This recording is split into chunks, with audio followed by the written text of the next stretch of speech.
The devotion to Our Lady within the Franciscan life is so beautiful. Our Father St. Francis is such a powerful devotion to the Blessed Mother, and we see that carried through within the sons of St. Francis.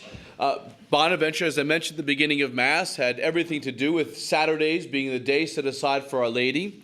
The Angelus itself was instituted by, or brought to the church by, St. Bonaventure. Lawrence of Brindisi, St. Lawrence of Brindisi was a doctor of the church for his Mariology. Maximilian Kolbe, Duns Scotus, wrote the Doctrine of the Immaculate Conception. Just really part of our Franciscan charisma, that devotion to Our Lady.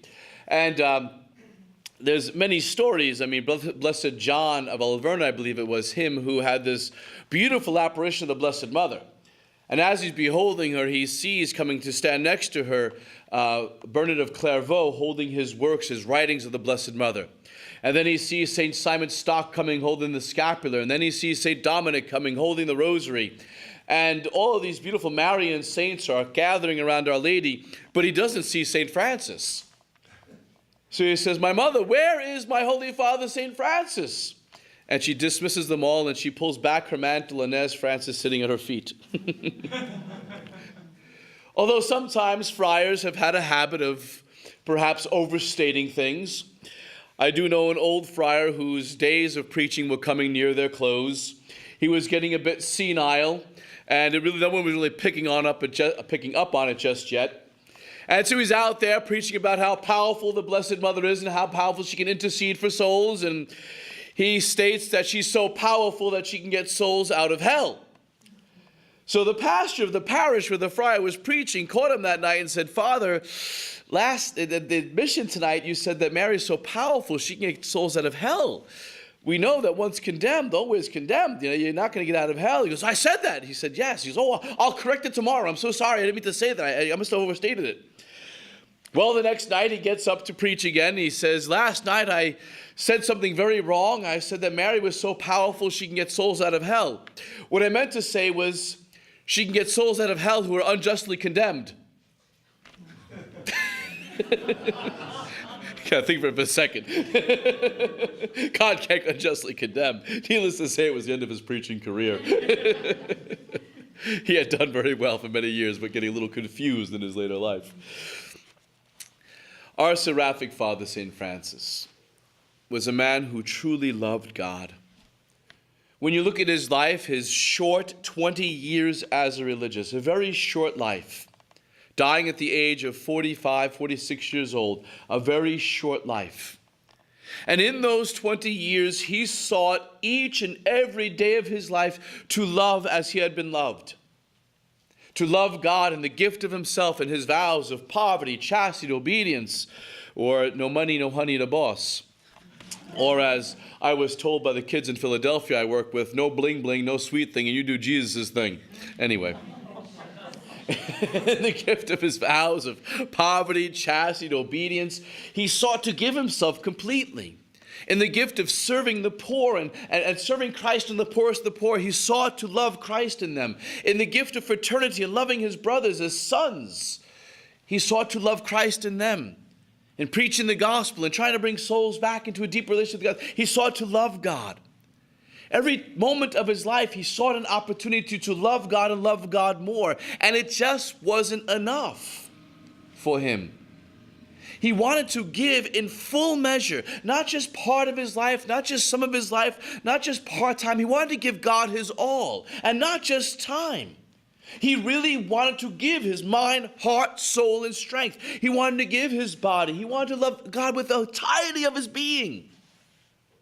Even when he went down to preach to the Sultan, there was the hope that if he didn't convert him, he was going to get martyred. And as I mentioned the other day, he was very disappointed when he didn't get martyred.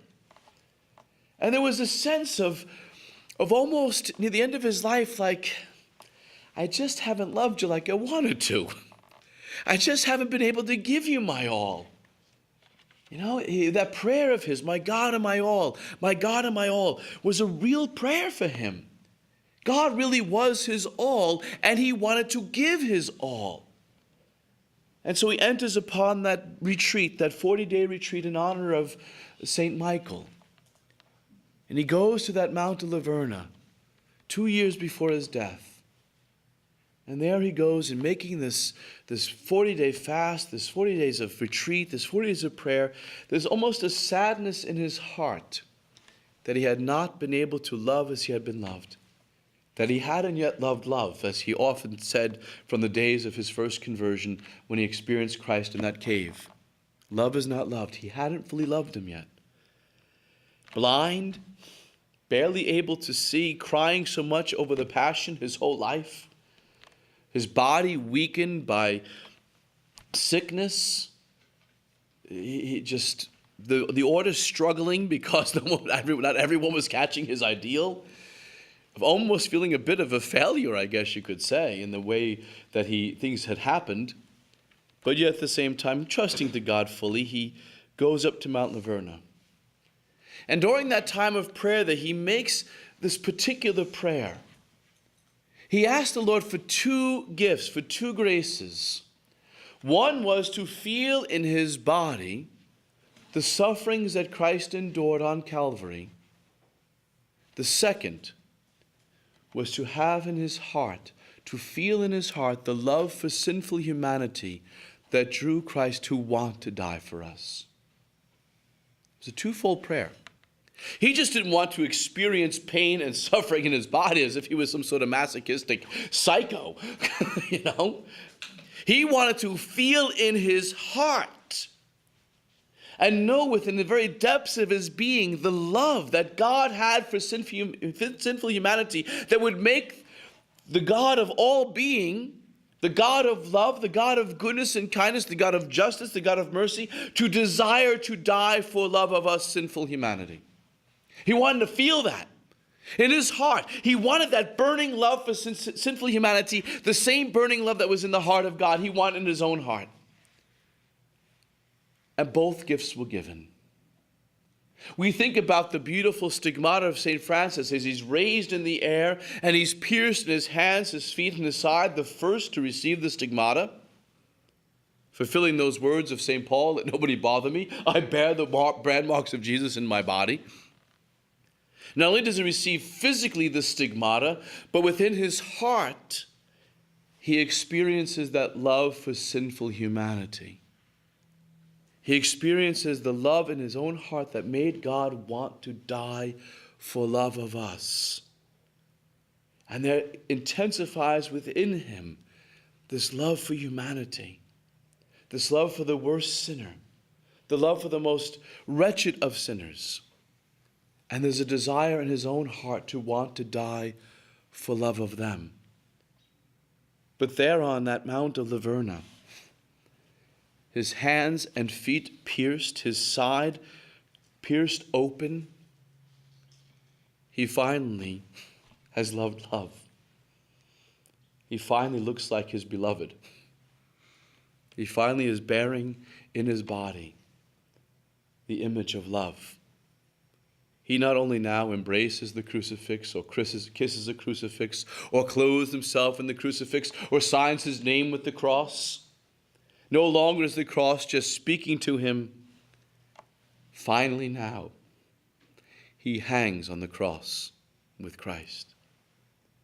St. Francis's stigmata was unique among all stigmatists. No stigmatist has ever had the stigmata quite like St. Francis. Even Padre Pio, who bled for 50 years with the stigmata, 8 ounces of blood a day. If you held his hands up to light, you could see the holes through his hands, they say. St. Francis's stigmata was unique. His flesh actually formed nails in his hands and his feet. St. Bonaventure testifies to this, that the nail in his hand, you could see the head of the nail in his palm and the nail coming out bent over, and it was movable in his hands and his feet. So he had the stigmata unique among all other stigmatists. He was the first, and he was most unique in it.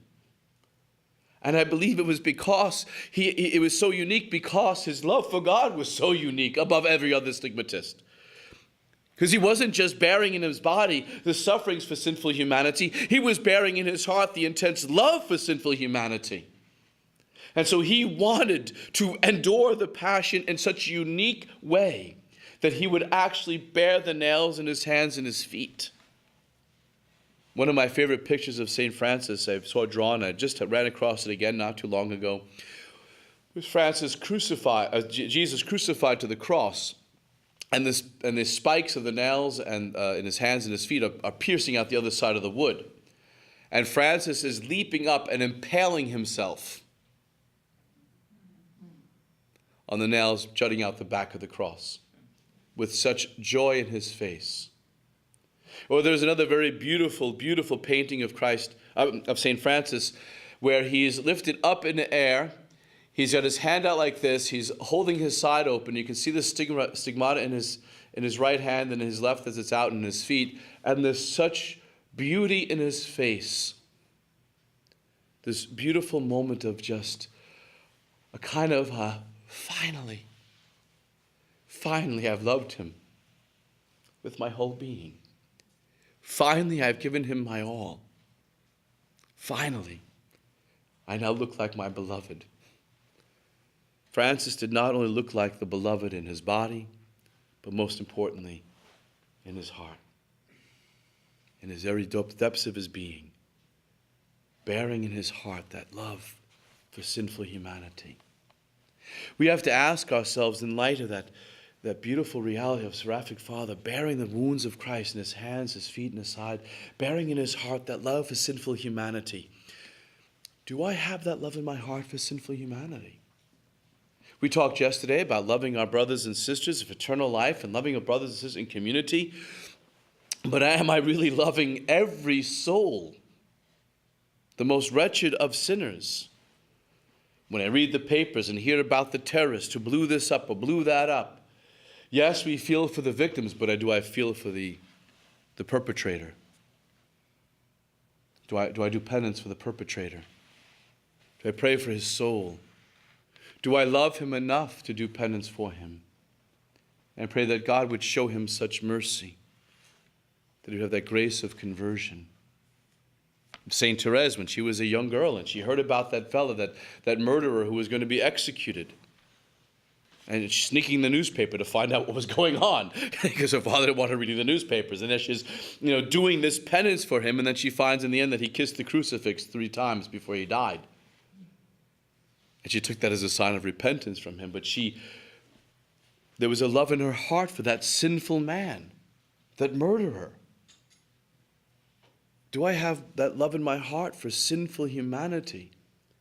Am I willing to endure the penances of the life that God has given to me for the conversion of the most sinful of humanity? Not just out of a sense of I got to do this, I got to help this guy, but a true love for them. Has my love for God so grown that I'm actually now at this stage in my life saying, Lord, I want to hang on that cross with you for this soul, for this person who is in such grave need of your mercy. Or give me, Lord, even just to be able to say, give me, Lord, that love in my heart for this man that would make me want to do penance for him, that would make me want to bring him to conversion. We hear about that New England Patriots fellow who seems to have killed 5 people, member of the football team. A horrible crime. Have we done penance for him? Have we desired the salvation of his soul, that we've offered masses for him, offered rosaries for him, offered that fasting in the morning for him, offered that not eating between meals for him, offered this penance or that penance for him, loving him so much that you would want to bring about his salvation? Have we? It's one thing to have that for the people we love, or the people that we have to love, like the people who there are those nails across the chalkboard, like I said yesterday. But what about those people I don't quote unquote have to love? I mean, of course we have to love them, but they're not in my circle and they don't affect my daily life. But do they? Are you affecting their daily life? Are you affecting their daily life? They may not be affecting your daily life. They may be these terrible sinful creatures who have hurt other people's lives. But are you affecting their life? Are you hanging on the cross for them? Do you want to hang on the cross for them? Would you have enough love in your heart? Would I have enough love in my heart to want to give my life